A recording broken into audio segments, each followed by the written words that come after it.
Allah.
La hawla wa la quwwata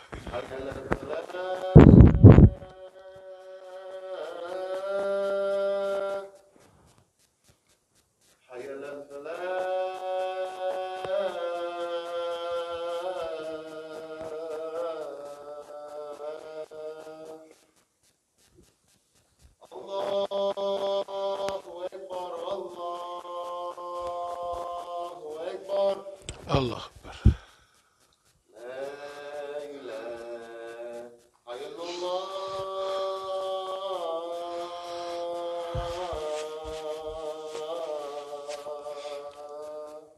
La ilaha illallah. Bismillah ar-Rahman ar-Rahim. Alhamdulillah. Alhamdulillah. Ahmaduhu wasta'inuhu wastadihi wastaghfiruhu wa umminu bihi jalla wa la akfuruhu wa ashhadu an la ilaha illallah wa ashhadu anna Muhammadan abduhu wa rasuluhu.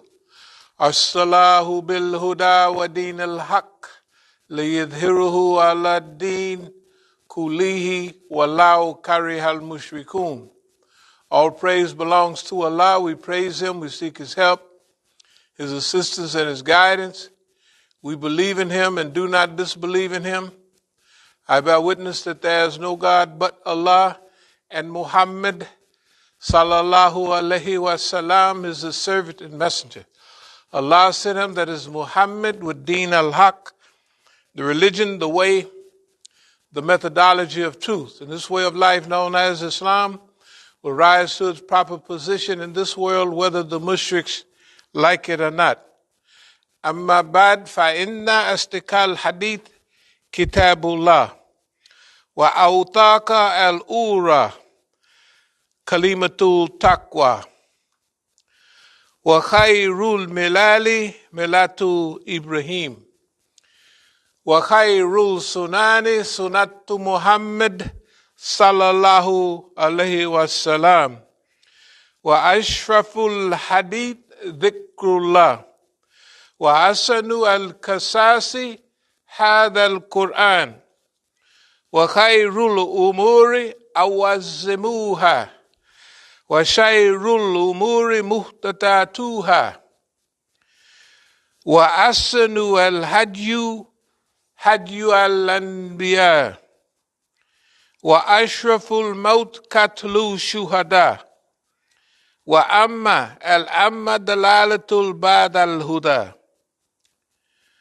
wa khayrul amali ma nafa'a wa khayrul hadi ma utba'a wa shayrul amma al-kalb. The Prophet sallallahu alayhi wasallam said, the most truthful of discourses is Kitabullah, or the Book of Allah.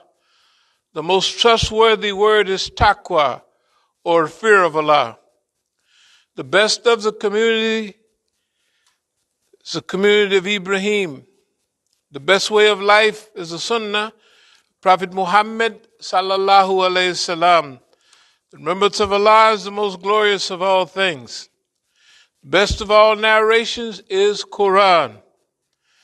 The best acts are those requiring the highest degree of will and determination. The worst acts are those based on innovation. The best way of life is the one adopted by the prophets of Allah. The most glorious death is the death of the martyr. The most wretched blindness consists of going astray after finding the right way. Best acts are the ones that yield benefits. Best guidance is that which people may be able to follow. The worst blindness is the blindness of the heart. Bismillah ar-Rahman ar-Rahim. Inna Allah yahmaru bil adli wal ihsani wa itai dil kurba wa yanha dil fashai wal munkari wal bagi yaitakum la'alakum tadakkarum. Allah commands justice, the doing of good, and liberality to kith and kin. He forbids all shameful deeds and injustice and rebellion. He instructs you that you may receive admonition. Bismillah ar-Rahman ar-Rahim. فَمَنْ يَرِيدِ اللَّهُ أَنْ يَهْدِيَهُ يَشْرَحْ صَدْرَهُ لِلْإِسْلَامِ يَا أَيُّهَا الَّذِينَ آمَنُوا اتَّقُوا اللَّهَ حَقَّ تُقَاتِهِ وَلَا تَمُوتُنَّ إِلَّا وَأَنْتُمْ مُسْلِمُونَ. O you believe, fear Allah as He should be feared, and do not die except in a state of Islam. وَاعْتَصِمُوا بِحَبْلِ اللَّهِ جَمِيعًا وَلَا تَفَرَّقُوا وَاذْكُرُوا نِعْمَةَ اللَّهِ عَلَيْكُمْ.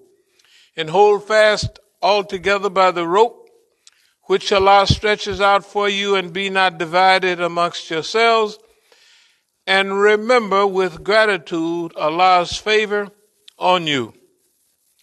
Kuntum khayra ummatin ukhrijat lil nasi ta'muruna bil ma'rufi wa tanhauna 'anil munkar wa tu'minuna billah. You are the best peoples raised up for mankind, enjoining what is right, forbidding what is wrong, and believing in Allah subhanahu wa ta'ala. Aqulu qawli hadha wa astaghfirullah li wa lakum.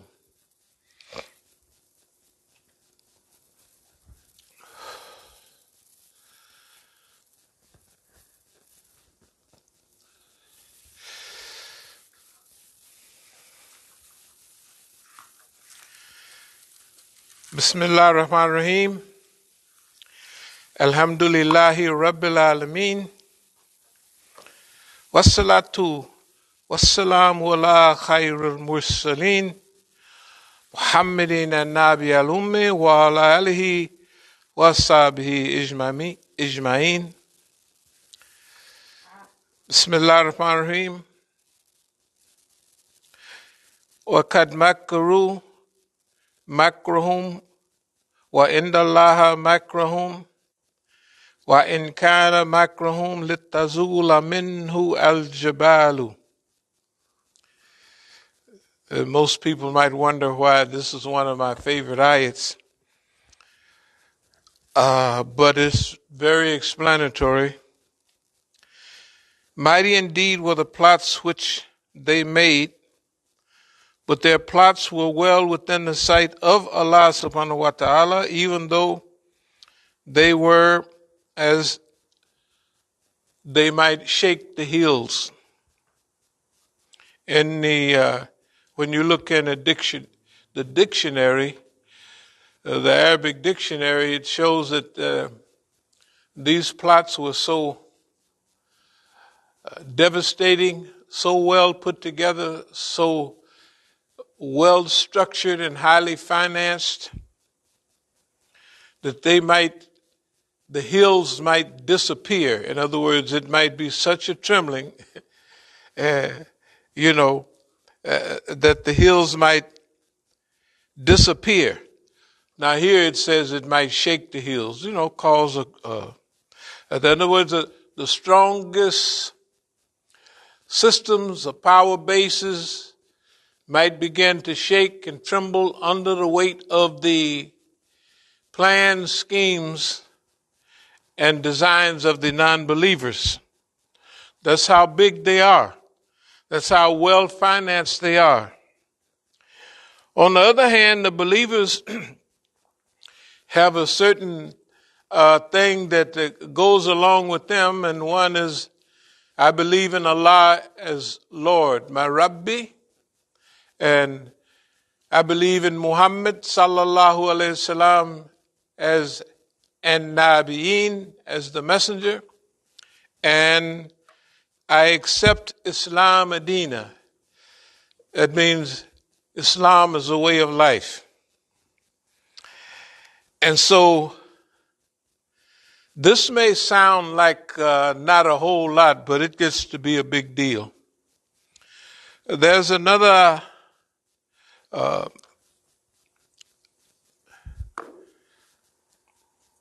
just a few of these ayats. Have we not made for him a pair of eyes, a tongue, and a pair of lips, and shown him the two highways? But he hath made no haste on the path that is steep. And what will explain to the path that is steep? It is the freeing of a slave, or the giving of food on a day of privation to the orphan with claims of relationship, or to the indigent down in the dust. Because when you go through this ayat now, you run across another thing. And the question is, from the first statement, that there will be plots and schemes so heavy in the life of a believer, whatever generation, whatever time he passes through the cycle of what we call life, it doesn't make a difference, because they're going to come up against things that are so trying and testing that it would shake the very foundations of the earth. And then Allah subhanahu wa ta'ala, it's not asking a question, but it's making a statement.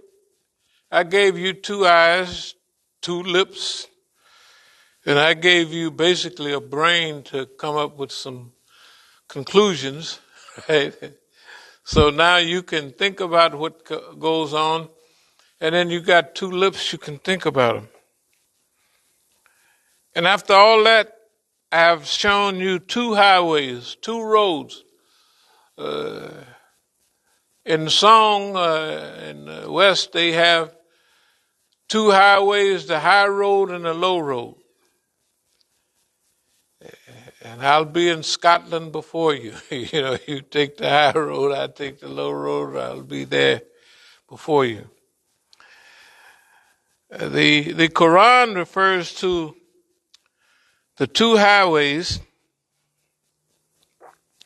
and it goes on to say, but he had made no haste in the path that is steep. Now, there's one highway we're going to talk about that's very steep. It's not only steep, but it's narrow too, because there ain't a whole lot of people either want to get on it or can get on it. They ain't even thinking about it. This road is narrow. That means it's dangerous. The higher you go, the dangerous it get. And it's steep. Yeah, it's very steep. So ain't going to be a whole lot of people go on that road. Remember, you got two roads. One is kind of easy-going road. But Allah asks the question, he had made no haste to the path that is steep. That means whoever he's talking about, us, them, the masses of people, they have not made any preparation. They have not prepared themselves. They have not prepared their family. They are not prepared for the road that's steep.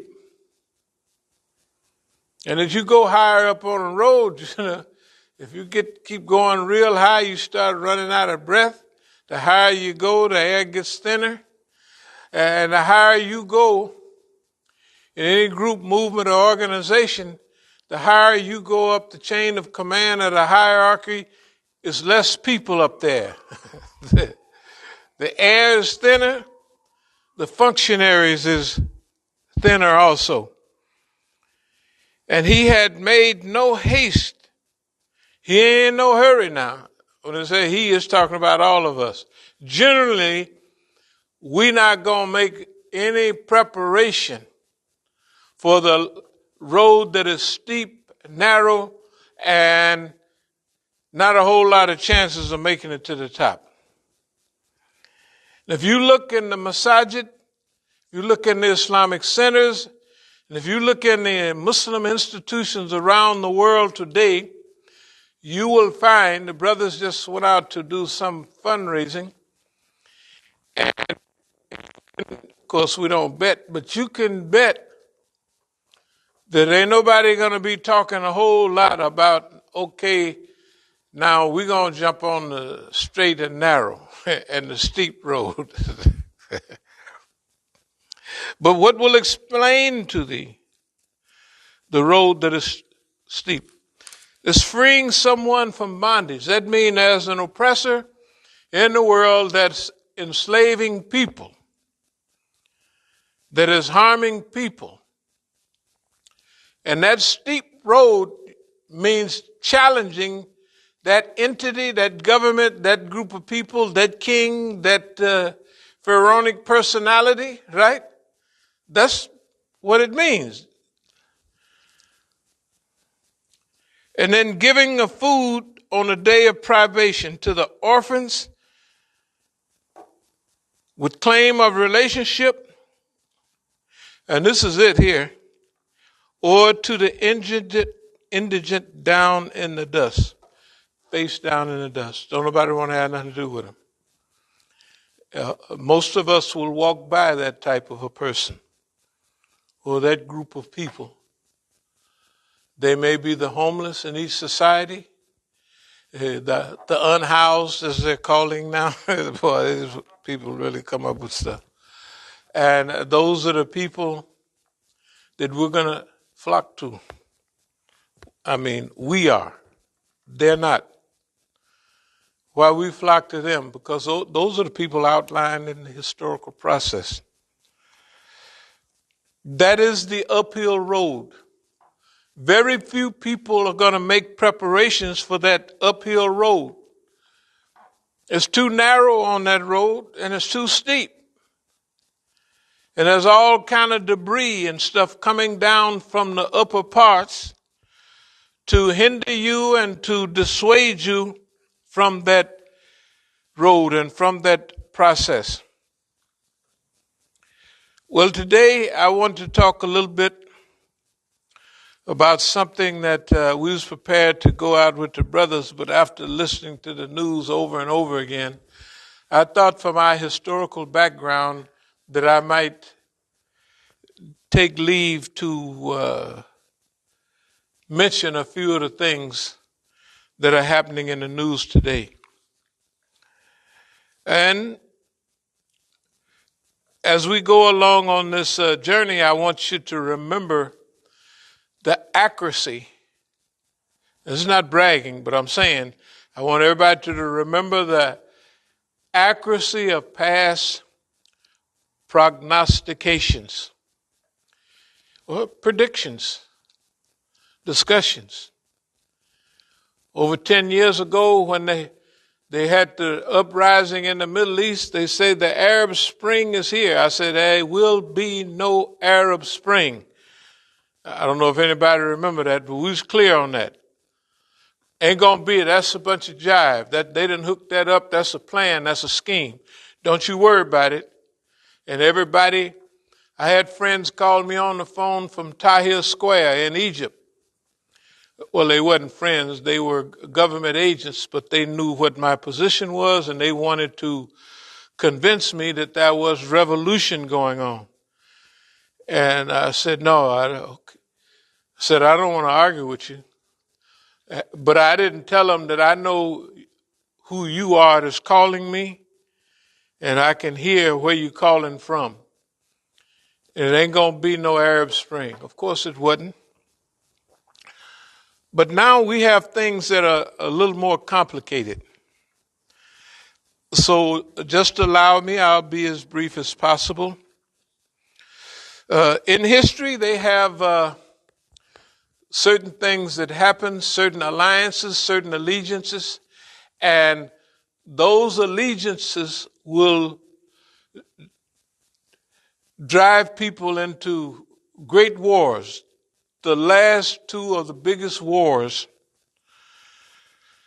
World War I and World War II, was brought on by just half the time events. The First World War, the event that happened, the assassination of Archduke Ferdinand of Serbia, wouldn't have got nobody in no war if it was just an isolated incident. But by that time, the world was full of alliances, and all the big boys at that time was lined up on each side. They had the Triple Alliance and they had the Triple Entente. The Triple Alliance might have been the Ottoman Empire, Germany, and somebody else. The other Triple Entente might have been France, Great Britain, and Russia. Later on, Russia dropped out and the U.S. came in. But those alliances is what have started our biggest wars. Those alliances, that different groups have. Now they have this 75, almost 80-year-old alliance called NATO in Europe, North Atlantic Treaty Organization. And now we have a global situation going on. But we want to explain to our people that get these and what have you, that have the nerve to listen to them, is to have somebody from amongst you explain to you these most thought-provoking realities that they don't think we should have no knowledge about at all. So we'll start now with this latest episode dealing with Russia and Ukraine. And okay, the way they're drawing it is, oh my goodness. Here we are in NATO. Here's the poor Ukrainians, and they need our help. Therefore, we're going to send them weapons and everything. They're not a member of NATO, of course. Remember, we talked about those treaties that draw people into, if you get in a fight, I'm with you. So in 1939, when Hitler invaded Poland, since they was part of a treaty organization, right, that was the technical start of World War II. Although the Japanese had invaded China almost 10 years before that. And nobody got in because China was not technically hooked up with nobody at that time. And not only that, just to say a word, China, out of its 4,000-year history, one of the oldest histories in the world, if not the oldest, they never invaded anyone in history. You ever heard of the Great Wall of China? They didn't want to go out and bother nobody. They built the wall to keep other people, hey, you bums, not bums, I'm sure they didn't say that, but you troublemakers and misfits always fighting and messing up, we want you to stay away from us. That's what it means. You build a wall around your whole country. I mean, China's one of the biggest countries in the world. And they build a wall around it, and they call it the Great Wall of China. To keep people, we want y'all like to fight and argue and mess up. We got a great civilization behind these walls, and we want to keep it. And if you will please stay away from us. Not only that, they was the biggest and most powerful economy for thousands of years, up until some years ago, maybe 100 years ago. China and India were always the great big economies, right? But let me get back to this alliance. So those civilizations had policies to keep you away from them. They didn't want to be bothered with us, I guess, or them. And they call it the Great Wall of China. So China does not have a record of invading anyone. They never invaded anybody. Now Europeans, they don't have that kind of, they invade every time they get more than 5 people together. Those 5 people get them some kind of pact. Well, they over here before them over there, and they got a whole lot of stuff, right? That's what it means. Or they got colonies. They got 10 colonies, and we ain't got but 3. Let's go over there and jump on them and take their colonies. That's exactly what World War I was about, taking people's colonies, right? So Germany had just got big in the 1880s, and so under Bismarck, and so he was saying, hey, man, we done got big. So the English done took all the colonies all over the whole world. They done just took everything. And we don't like that. So that's what the war started about. Basically, they call it thieves fall out in some the good historical writings. And then the Second World War is the follow-up of the first because they didn't resolve the issue in the First World War. So then they started the UN to protect, to safeguard the rights of humanity, and let's see what that looks like. The West is so sad about Ukraine, and they say invasion will not stand because it's Russia, right? But the United States have lied, double-crossed. They invaded Iraq twice under the disguise of weapons of mass destruction. They haven't found none, right? And so that was the purpose that they went to war, and they destroyed Iraq. And now the first Gulf War that they call the Gulf War in 91, they used depleted uranium, and they have babies coming out with 3 arms and stuff like that from depleted uranium, causing birth defects. And the men that went over there to fight, it didn't hurt them much. But the women that were in that war came back, and they had the same type from standing on them tanks, taking a group picture, right? They used depleted uranium. Depleted uranium make those shells cut through a tank like butter. That's what it does. That's why the Iraqis, they call it the trail of death or something like that, where they just mowed them down all the way, trying to run back from Kuwait. Boy, the Americans, to call them unfair and mean is like using Maxim guns in places like Butawelo and other places against Africans with lion skin shields, right? That's the same thing. It's ridiculous. It's unfair. And a Maxim gun, they can throw spears. I don't know. When I was in South Africa and I did some studies, they said Commander Rhodes, like Rhodesia and all of that they captured that whole southern end of South Africa, including the Zulus, great warriors and what have you. And the white folks only lost 8 people. in that whole southern end.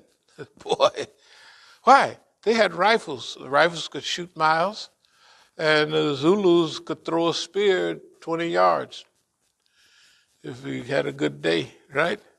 I'm just telling you, that's what the people have been up against historically. Now, let's get back to today. Today, everybody is upset in NATO, North Atlantic Treaty Organization, Europeans, because Mr. Putin have so-called invaded Ukraine. But Ukraine is like, first it was part of Russia. If anybody remember the name Nikita Khrushchev, he was the one that beat on the UN thing. He's the one during Kennedy's time. They had arguments and stuff. And Nikita Khrushchev said, "We will bury you," talking to the United States. And he'd take his shoes off and beat on the thing in the UN. But when the U.S. had a problem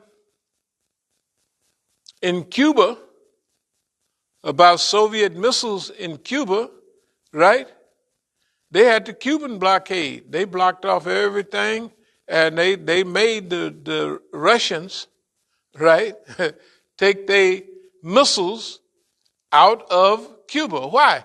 Because Cuba is 90 miles away from Florida, and that's too close. And when the Russians began to fall apart in 1992, in that period, technically 89, 90, 92, they had some realignments of treaties, and the world became unipolar. Before, it was multipolar. It had the Soviet Union on one side, right? And it had on the other side the U.S. alliances. I'm going to speed up a little bit. In time, the Russians had invaded Afghanistan in those days, and they got whooped so bad, they went in as the Soviet Union and they came out as Russia, the state of Russia. That's why they call Afghanistan the graveyard of empires. Think about it. The big bad United States.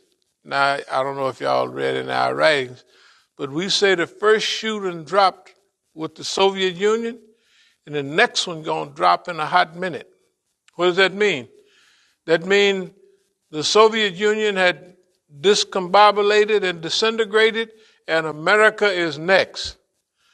What is the biggest black eye America have had in the last few years? It is the exit, the running away from Afghanistan. Right? Just packed up and run off after being there 20 years. So these alliances that they have around the world have been safety packs, a pack of safety in numbers. I'm going to try to speed up. The whole Western world is jumping on Mr. Putin because he's a bad man. But now, if you study the history of Ukraine, it was a part of the Soviet Union. And there are people right now in Ukraine, half of it is Russian-speaking people, and they're tied to the historical process of Russia. Right now. Okay, not only that, is that during World War II, 5 out of 6 Germans that was killed on the Eastern Front, not at Normandy and other things like where the West was. The Russians suffered 28 million dead. So the Russians, when that part of the war ended, World War II, they maintained Poland, they maintained all of those places because they say, hey, You got to remember now, Russia, the Germans was only the second big invasion. Because remember Napoleon going to Moscow? Napoleon. Of course, he froze to death. I bet you he won't go back there no more. Neither will the Germans. Because the Russians always pulled back. The place is so big, I don't know, it have 8 or 9 time zones. Americans have 4. We have 4 time zones here. Like right now in California, if it's 1 o'clock here, it goes back to about 10 o'clock right now. So they have 4 time zones. And if you're driving, which I do all over America all the time, you go through these time zones. Russia has 8 or 10 time zones. Do you know, like they used to have a saying, the sun never set on the British Empire? Because it was all over the world. Well, the sun today never sets on Russia. When the sun is set on one end of Russia, Vostok, way over here, at the Pacific side, well, on the other side, sun is setting over there, it's rising over there on the other side, right? Russia is 600 million square miles. That's twice the size of the United States, which is 3,600,000 square miles, with Alaska. Alaska's pretty big.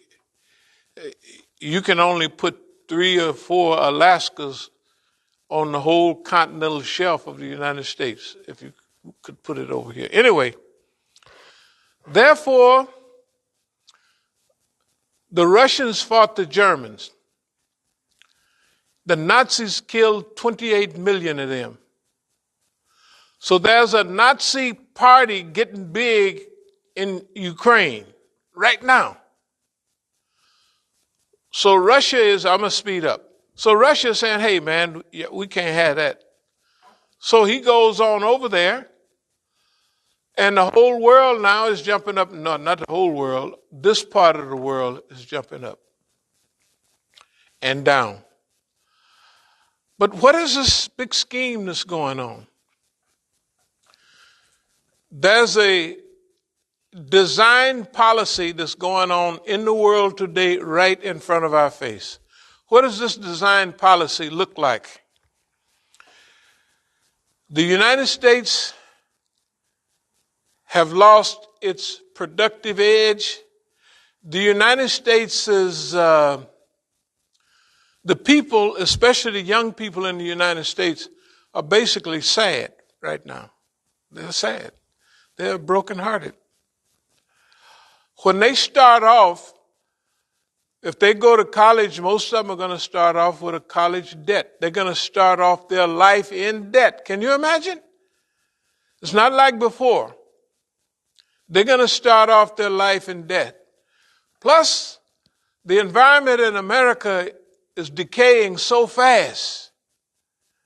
The forest fires in California, the droughts in Lake Mead. Lake Mead used to feed, it still feeds all that, the whole western United States, right? From the Rocky Mountains, I'm telling you. And Lake Mead is that big lake from the dam, and behind it is, when you see pictures of it now, there's rings all around it. Rings where the water level have sunk lower and lower and lower. And they fear that in another few years, they won't have enough water in those huge lakes to run the turbines for electricity. It goes all the way down to LA, goes to Nevada. If you see pictures of Las Vegas and Reno, man, them places are lit up like Christmas trees. When you come out of those mountains, when you come out of the Rocky Mountains and you come out of the high mountains, you can see Las Vegas hundreds of miles away. First you're coming out, but you see a big golden glow. You know what that is? It's the city of Las Vegas. All of those electric lights. It's unnatural. Because does the light do? If you standing in the light, you can't see outside and it's dark all out there, but people can see you inside. That's why in Africa and other parts of the world, when you look up at the sky, if you're from here, your mouth will drop. Billions of stars. I mean, you wouldn't believe it. You never see them here. Why? There's lights everywhere. You don't see them. But when you go out in safari and you look up, it will dazzle you. Anyway, we're going to speed up. So, World War I started by these alliances. Triple Entente on one side and the Triple Alliance on the other. And it was these wars, these alliances. World War II was the same. They had the so-called Axis powers and Allied powers. The Axis powers was Germany, Japan, and Italy. And the Allies was the United States, France, England, and those people, right? Since they were aligned with each other, they drug the whole into World War I. Can you imagine the whole world is at war in World War II? And they still haven't got enough yet. Well, we just want to say that we don't follow their line.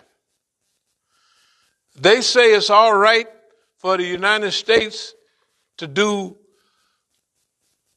weapons of mass destruction in Iraq. They say it's all right for the Israelis to bomb and kill us anywhere. They say it's all right for their friends in Saudi Arabia, the richest Arab country in the world, to bomb the poorest Arab country in the world, right? They say that all of that is all right. And the United States is leading that. And then they say, well, it's not all right for the Russians to, just because they lost 28 million people in World War II, it's not all right for you to put a stop to people where the Nazi party that they was fighting against 75 and 80 years ago, right, that killed all of their people. The Nazis killed all those people, 28 million people. The United States and our countries over here, we don't even understand those numbers. 28 million people. Now, that would be in those days. What would happen if people in America, say in those days America had 131 million people. Suppose, right, they lost 28 million people at that time. Right? The Russians at that time lost those many people. But the people that was killed in World War II, the Germans, five out of every six Germans killed was killed by a Russian. And those places like Ukraine, some of the people, like they got a Nazi party now, they collaborated with the Germans, you see. They don't say all that on the news. They say, oh, bad, Mr. Putin is doing this. And that's why we have a different thing here. We study what's going on in the world. And that's why we're telling everybody, we're going to speed up, but we're letting everybody know we not on the dumb team.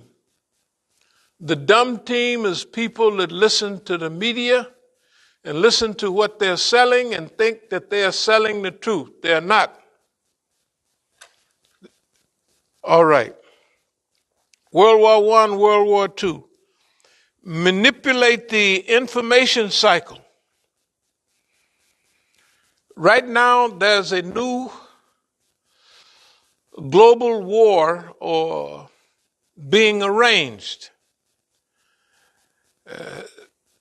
Hopefully, since the people involved, they can't have a shooting war. But look at it. Taiwan, which used to be Formosa, right? Part of China. and they're starting trouble. The U.S. is sending weapons and everything to to Taiwan, to start trouble for who? Their big competitor, right? The big competitor is China. What they're doing is they're forcing an old-time alliance where Europe is falling apart. And Europe don't have the backbone to hold on. Number one, Russia sends most of the heating fuel and what have you, right, from Russia to Germany and to Europe. They can't hold on long because it's still winter over there. I don't know if y'all been in Germany and all them places in the winter, but I was over there for a long time, and you're going to be cold, and you need that heating. The United States has its own heating, right? But Europe don't have it. They get most of theirs from Russia. When they drag the part of NATO that's Germany, France, and all those people in with them, the United States is sitting over here like when they last month, 2 months ago, when they made a business deal with Australia to buy their submarines from over here, nuclear-type submarines, that they won't get for 10 years. It's going to take them that long to make them. And they was going to get regular submarines from France, and France was going to hook them up. Well, that started friction between them. I'm going to speed up. What's going on now is a big global realignment. Here's what the alignment look. On one end, you have the Russians, you have the Chinese, right? And you have Iranians, people like that. One group of people is on the upswing, right? China, you can't buy nothing in America that they made in China hardly, nor anywhere else in the world. I mean, years ago when we were in South Africa and we tried to buy Sakina, a doll, she was 1 year old, a doll made in South Africa, we couldn't find one. You know what it said? Made in China. And we did get one, and it was made in America. But right now, only thing you can find made in the world is made in China, everywhere. So they have something called the Thucydides trap. What that means is historically, when one empire was going down, another was coming up, and they would usually have a fight. This goes back to the time of Athens and those city-states. Thucydides was one of those guys. And they say, the mathematicians say that 67% of the time that's right. We talk about the First World War. Remember, on one side was the French, the Americans, and the English. Those are the people who had most of the colonies.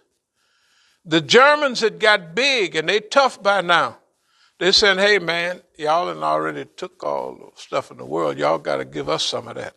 That's what World War I and World War II was about colonies. That's actually the dialogue. Hey, you going to share some of your colonies, or we taking them? And the Germans set on off. You ain't giving them up, we going to take them. And that's what they was about. The world in World War II, World War I, they said the thieves fall out. That's one of the books that I've read. And then World War II is the second World War, trying to wrap up the first. But this time it wasn't a triple alliance and triple entente. Now it was the Axis and the Allies. Try to understand what I'm saying. It was the United States. It was Russia, right? And it was England and all of those people. On the other side was the Axis powers, Italy, the Germans, right? And they was on the other side, and the Japanese, of course. Now that's pretty bad cruise. Both of them cruises pretty bad. You notice they ain't got over the Japanese jumping on them up to today. They still paranoid, right? Why? Because anyway, we're going through that process now. We're telling you this because we don't want you to sympathize with the criminal. If the U.S. cared anything about freedom, love, and everything, they would tell Saudi Arabia to get out of Yemen, right? They would not have invaded Iraq on weapons of mass destruction, and it wasn't none, right? So we're saying in this, I'm going to just be brief, because I'll be here all day. They don't have no right to tell nobody about right and wrong, because there's nobody been more criminal-minded than the United States of America and the Zionist state of Israel. Nobody. So they don't have no right to tell nobody nothing. And we just wanted to mention that today because they will confuse you on the radio and all on the news, the Western news. They are professional, unrepentant liars. They tell you half the truth.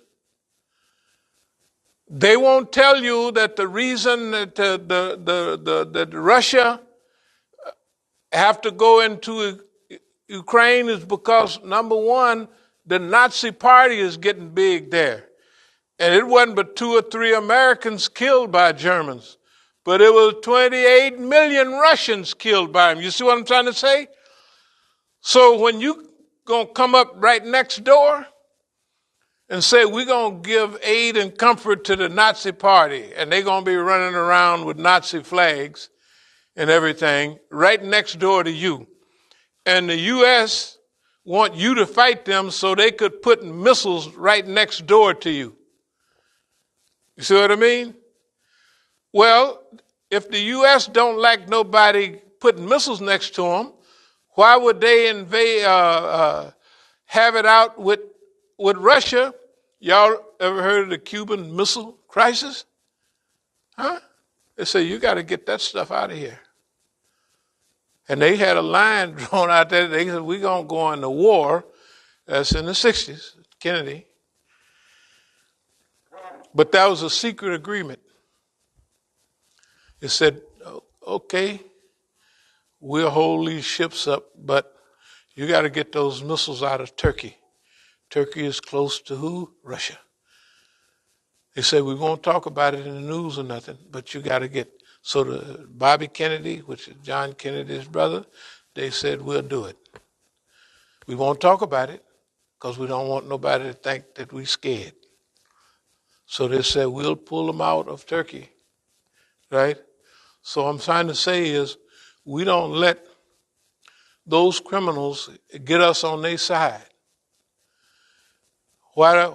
If they cared about humanity, they wouldn't have invaded. The Europeans would not have invaded the king of Africa. That was Muammar Gaddafi, and all the Africans liked him because, right, he helped them all, right? And now, if you come to Libya, they'll put you in jail and lock you up and beat you to death. Why? Because there was some people in Libya that didn't like for Gaddafi to spend his money, or what they call their money, on Africans.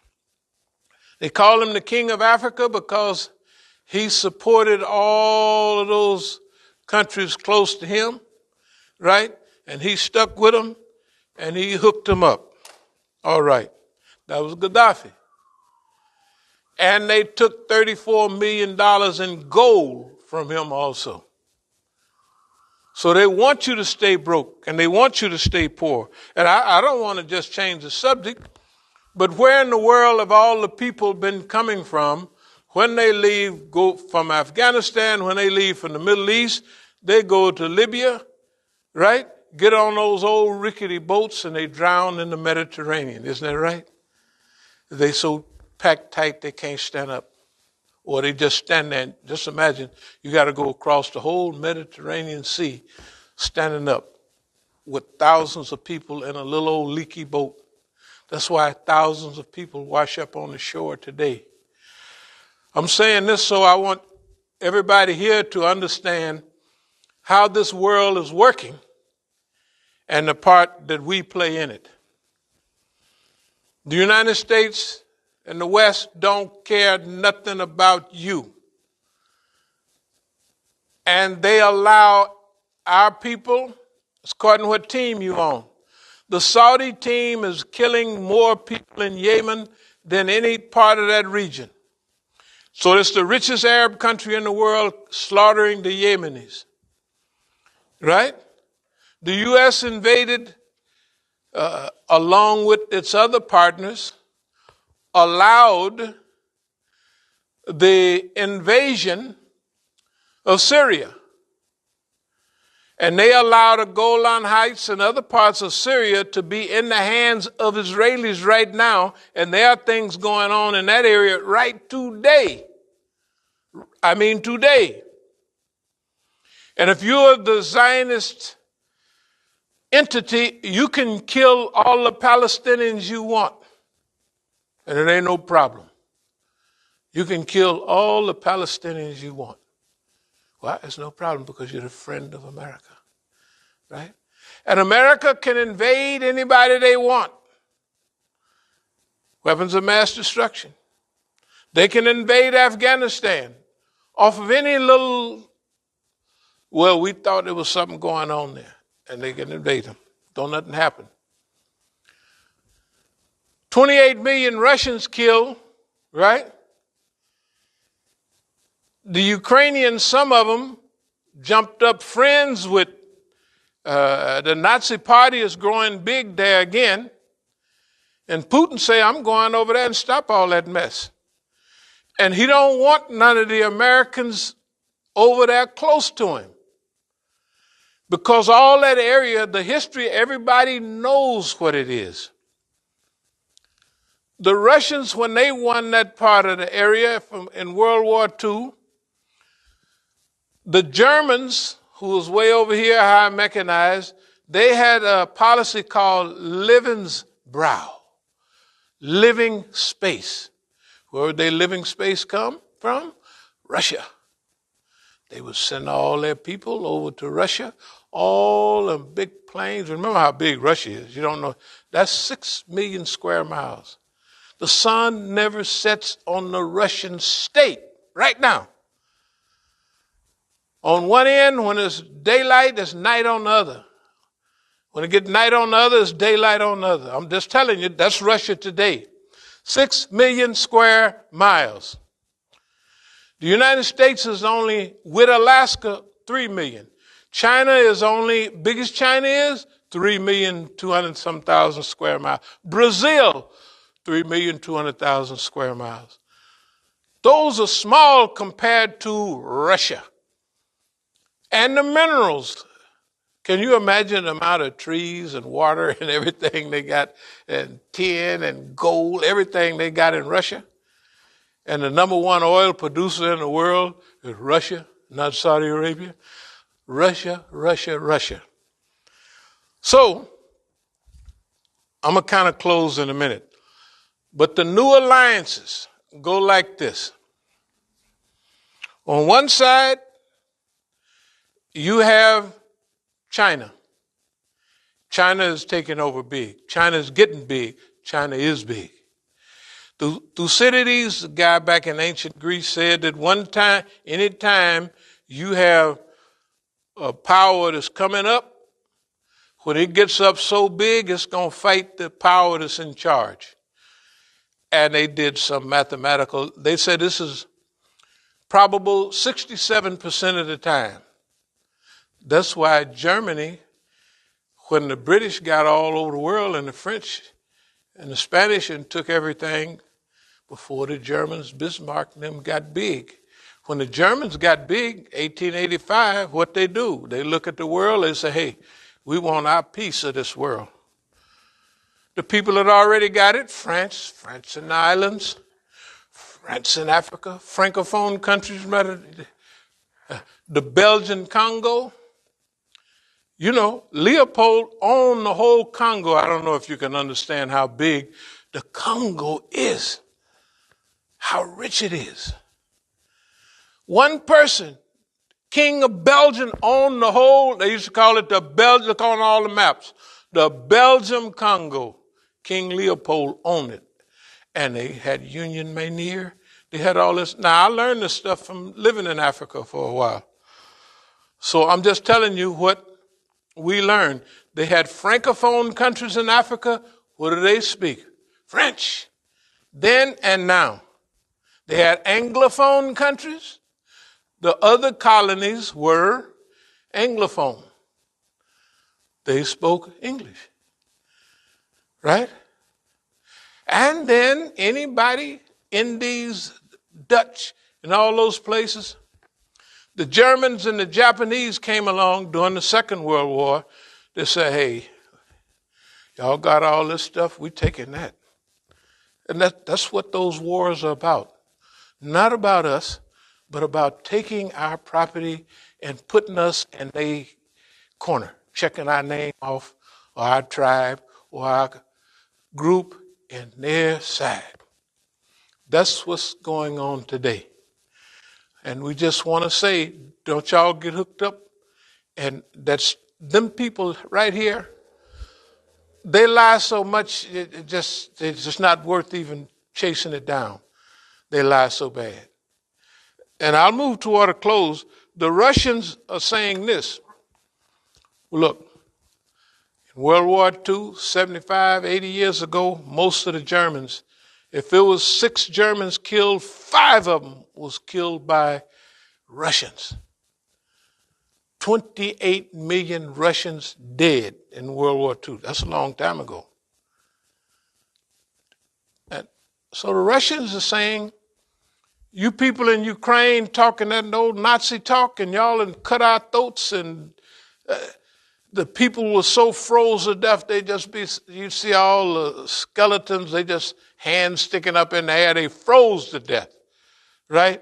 Because when you kill a body, you know, no more circulation. And if you just died like that, when they got all them bodies and they throw them in graves, you'd have to break their arm for it to go down like this.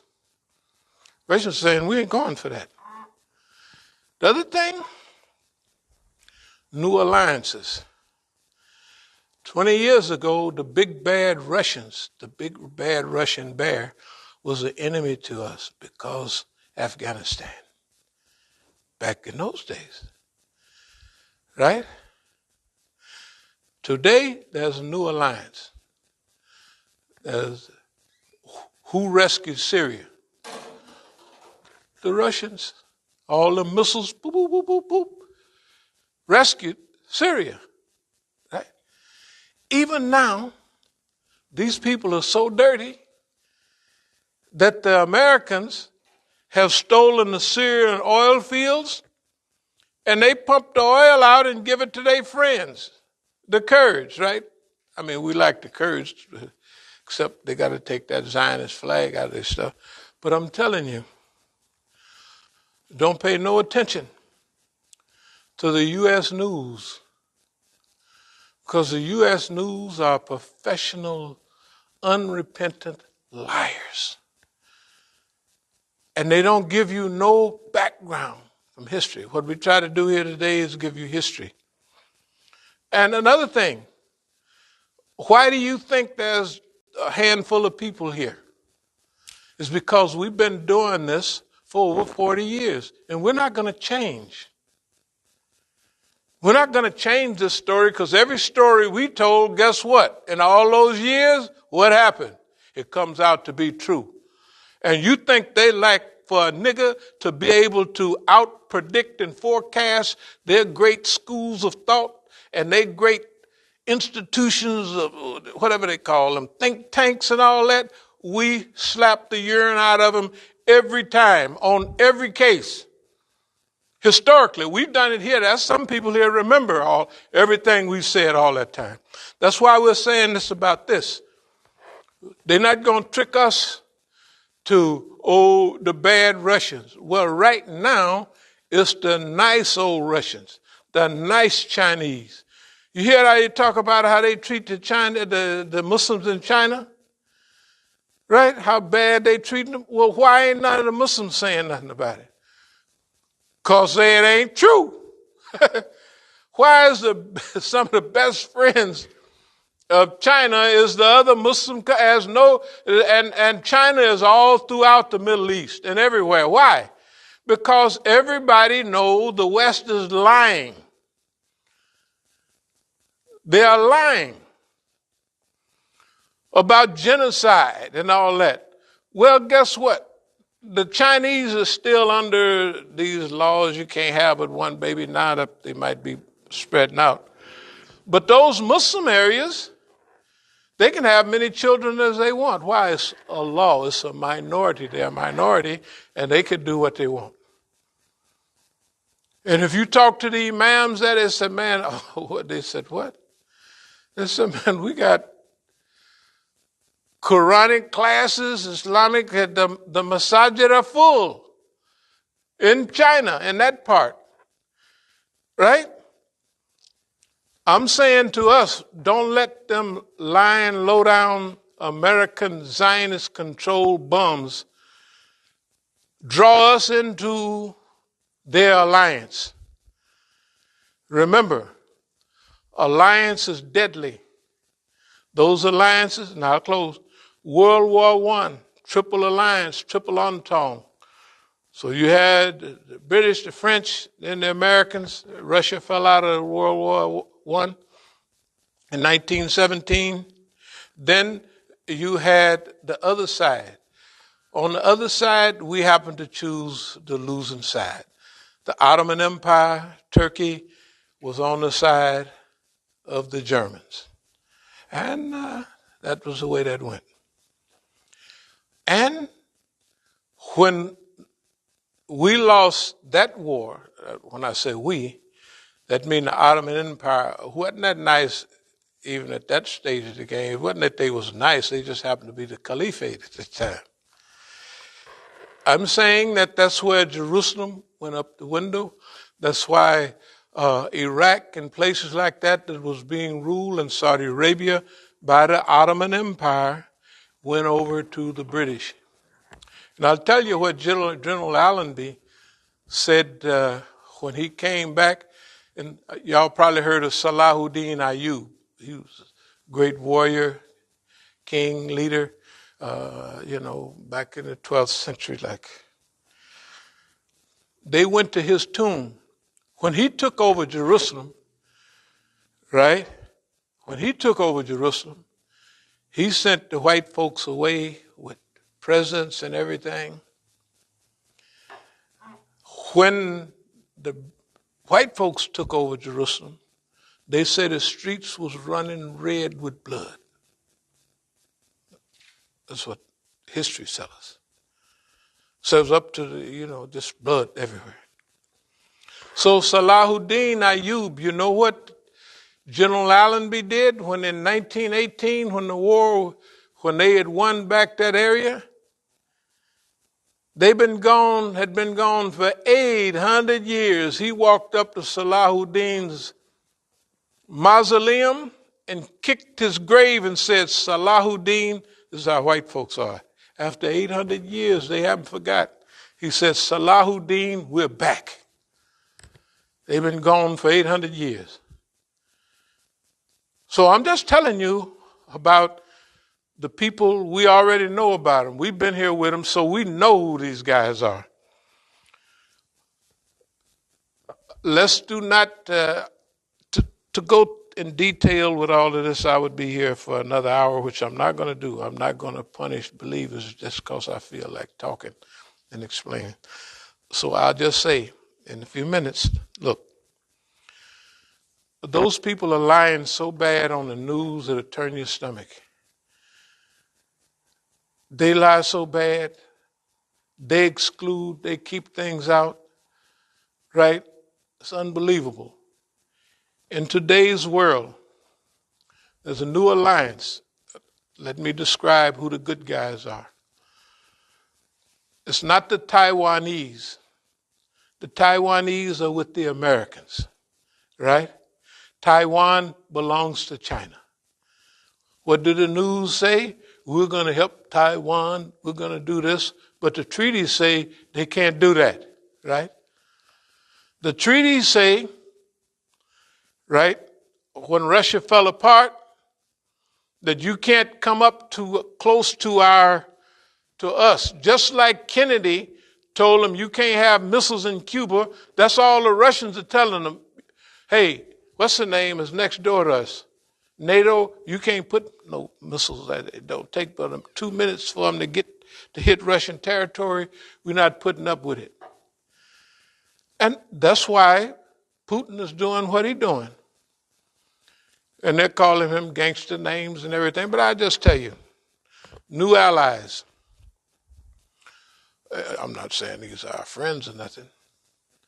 But all those other people, NATO and all of them, is on one side. Europe, NATO, and all that is losing. Right now, there's a new crew coming in. China. It's got more momentum than anybody. That's why the U.S. is starting this stuff aimed at China. Who's China working with? Its old friend, right? The Russians. The Russians went into Syria and wiped out all that. They saved Syria from Daesh. Who's Daesh? Daesh is people made up by Americans and Zionists. The people we fight, all of our enemies, they go and build them up, give them stuff to fight, and tell them, go fight the Muslims. And they got them dumb Muslims that take the weapons and are glad to come fight us. That's why we do not technically fight other niggas. They busted my head wide open and did everything. Am I scared of them? Absolutely not. I'm going to keep my mind and my focus on the Zionist, right? Not at no nigga. Why?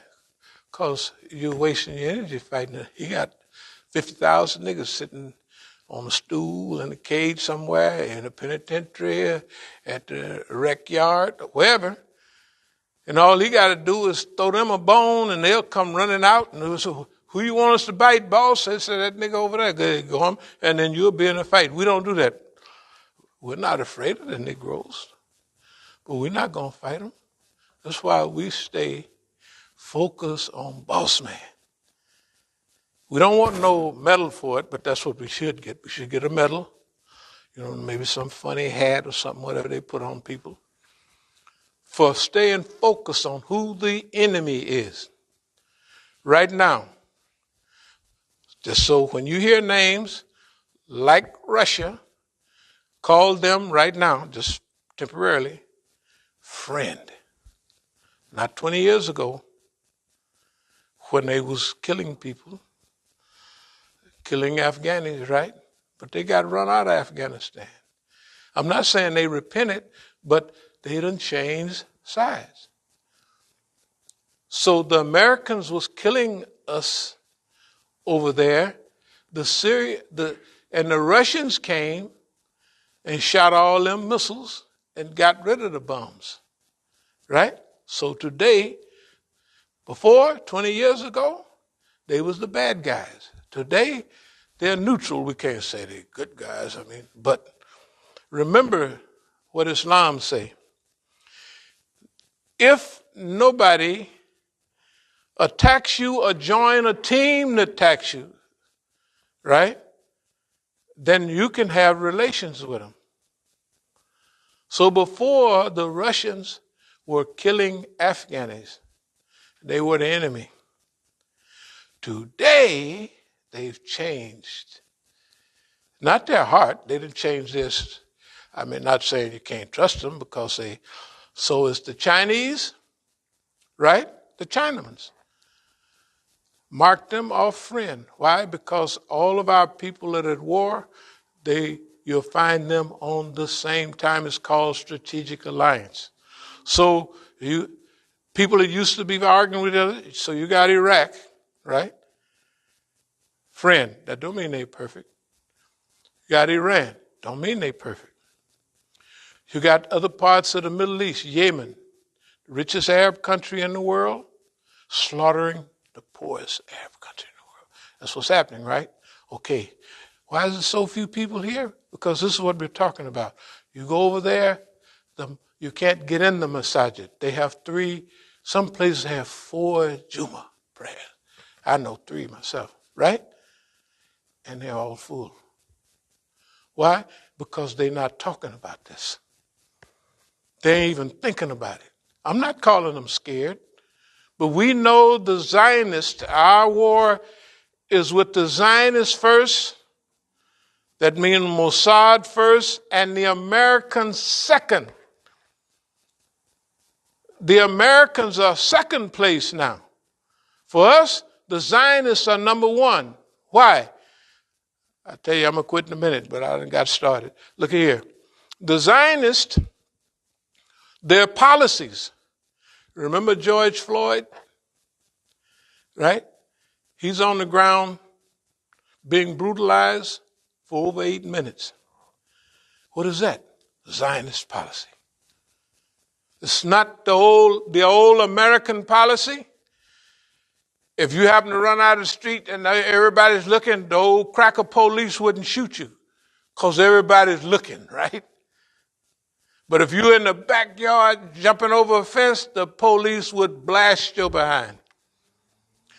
When you see the police around here now, driving with their lights flashing, we like that because you'll know where the car is. But that is a policy from the Zionist state of Israel. What does that mean? We know from how the FBI approach us, how other people approach us here, is that they have told us there's something, we're going to do this right here. We're going to take off this, that, but there's other things we can't do. That's all they say. Who's that they can't do? That means the Zionists have taken over America. Right?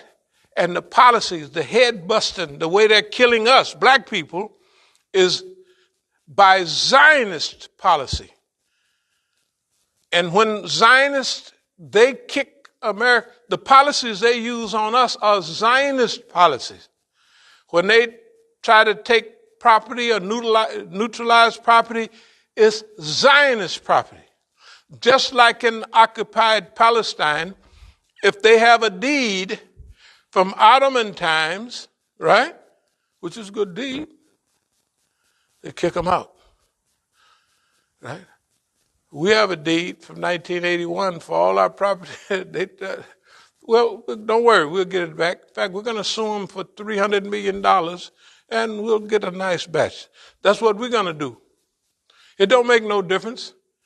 If we trip down and break our neck tomorrow, we still got plenty of videos. They're not just here. They've been spread all over the country.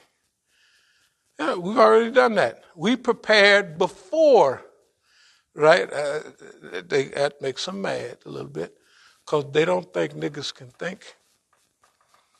But we done had over 50 years of doing what we do. We've seen what they've done to our people. And they haven't been able to do it to us. We done gave them the slip. What we're seeing today, you can't find it in no masjid in America. Not only the people don't know, they just don't understand. And guess what? They don't care. But dear believers, we'll close with this, that if you say certain things 3 times in the morning and the evening, I'm satisfied with Allah as Lord, with Muhammad sallallahu alaihi wasallam as the messenger and Nabiyin, and Al-Islam Medina as my way of life. That's what we're telling you right now. We're satisfied with Allah as Lord. That's why we're saying what we're saying. That's why we've been doing what we've been doing. Because we read in the Quran, it happens to tell us to do exactly what we're doing, right? And we're satisfied with that. That don't mean you have all the friends. You don't win no popularity contest.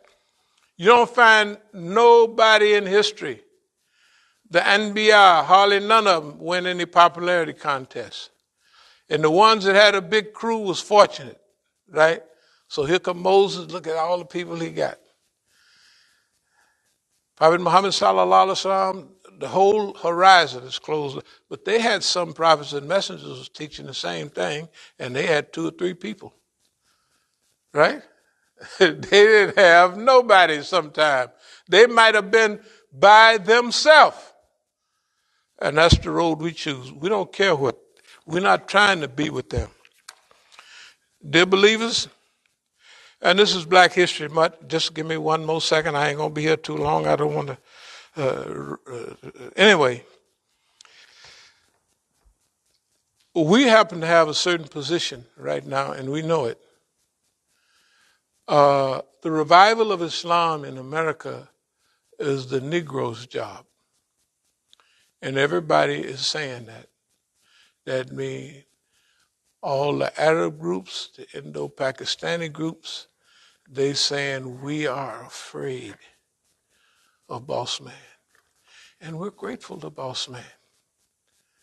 We come here from Pakistan, broke. We drove cabs, and now we're rolling big time, right? That's what they're thinking, right? They have an immigrant mentality. We're not immigrants, right? And we know Boss Man better than anybody. So the Islamic revival at this time in America and headed to the global revival is our job. We're not part of no saved sect that if you follow one hadith, you're going to be going to heaven and the rest of the niggas is going to hell. We're not in that crew, right? We don't fight other Muslims. We don't fight. If we don't fight Negroes and they bust you upside the head and steal all your property, you know we're not fighting we don't do it.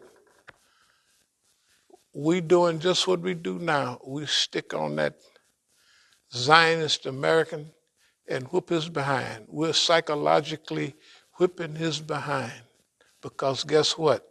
Some of the other Muslims picked this up and you know what? They know we right. They already know it. You don't have to ask them, is that right what he's saying? You don't have to ask them nothing. And they just look down with a smile because they don't want the white man catching them even smiling at us. That's what's happening right now. It's happening today. When we go places, they know what we're talking about. They know what we stand for. And we're going to keep doing that. We're going to keep doing that. Why? That's our mission, right? That's our goal. Remember, and I'll close with this.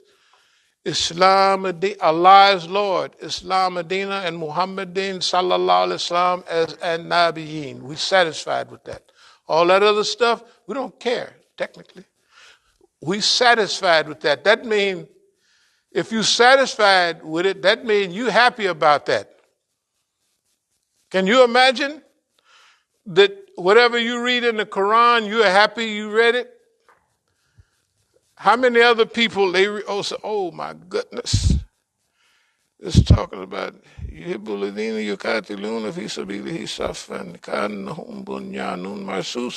Allah loves those who fight in his cause like a solid cemented structure. They can read it. They read the Arabic way better than we do. But they ain't happy with that because they put prefixes before. What about my job? What about my degree? What about my beautiful children running around, right? It's my responsibility to make sure when I die they have millions in the bank, right? Yeah, you got to watch out. And I don't even want to say this. This is happening with everybody. And we got to help our brothers that come here from overseas. All of them. I'll close with this. If you go to the movies now, what do you see as far as Negroes is concerned? Who's in the movies now? This one born, bred American left, Denzel Washington. Everybody else, Africa, England, here, right? I don't care who it is, whether it's The Wire, whether all those are immigrants. And they giving them jobs to put me and you out of business. Because they'll be a little happier, like all other immigrants, a little happier to be here. And they've lived through the British and the French experience, but hell, if America let us come here and get over, right? Can't be all bad. But you study Africans. The children that are born and raised here are just like us. Their parents are not. Their parents are happy to have a job. They just, hey, man, don't look, you don't know how bad. And I don't blame them. I'll give you an example. I used to, when I was in Africa, I would go and come, and we had an exercise. All my friends was boxers. I used to crawl on the ground like an alligator. You know, of course, it's 50 years ago. It helped you build up, you know what I mean?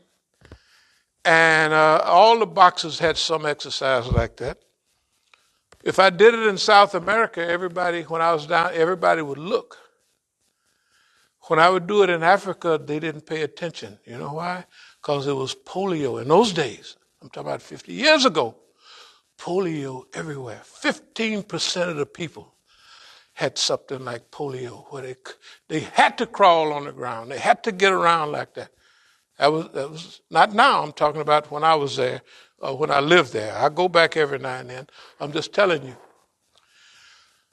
So I'm not talking to you. I'm talking to our brothers that come here. If you look at the names of Muhammad so-and-so right there in Maryland, you look at them, go for the vote and all that.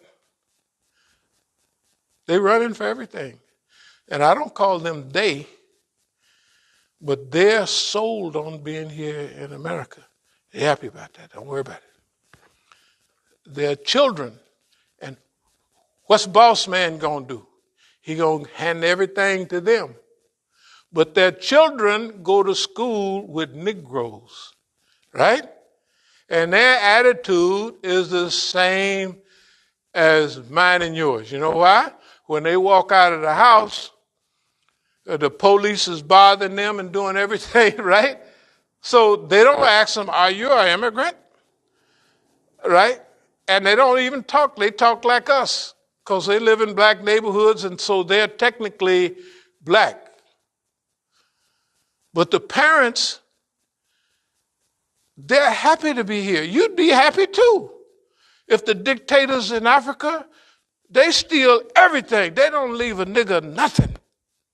The white man leave you 50 cents a quarter. Our dictators in Africa, we have a joke. I'm going to leave in a minute.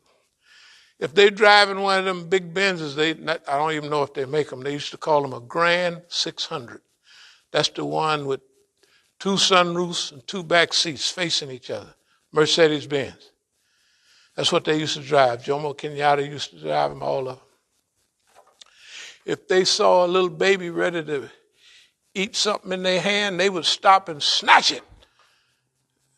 You know, the white man would let them have that. Because he done stole everything else. But our dictators, it's just a joke. I'm going to close, but let me tell you one last joke before I leave. It's not a joke. It's based on reality. A Chinaman and an African, they went to this big university together. So the Chinaman went back to China. The African went back to Africa. The African brother came to visit the Chinaman. And he said, man, you rolling. You got it looking good, everything. So the Chinaman rolled back this up on the top floor of one of these big places. He rolled the windows back. He said, you look out there. You see that development, that, this, that, another. I get 10% of that. So that sparked the African thinking. He went back home. When he invited the Chinaman to come visit him in Africa, he rolled back the window and said, "Look at that out there." So the Chinaman said, "I don't see nothing." He said, "That's right. I get 100% of all that." In other words, the Chinaman let the country build up and took 10%, and Africa took everything for his own black behind and didn't spend nothing on the people. I'm not saying that's a reality, but it gets close. Tell the truth. I don't care whether you're from. Tell the truth. And it's true whether you're in Pakistan. Pakistan, Zindabad. I used to go visit in Islamabad. That means long live Pakistan, I guess. Y'all know more better than me. And I would look at them lying jokers. Our people that we trust are so crooked, it's unbelievable. They are crookeder than white folks. Because white folks are going to leave you some crumbs to fight over, right? They leave some crumbs. If we ain't here, they're going to throw some crumbs around so we be fighting each other over them crumbs. But the Negro or the Pakistani, in Pakistan, he takes everything. He don't leave nothing. Good gossip, man, y'all is cold. I mean, that's the reality. O Allah, we seek thy refuge from anxiety and grief. We seek thy refuge from lack of strength and laziness. We seek thy refuge from cowardice and niggardliness.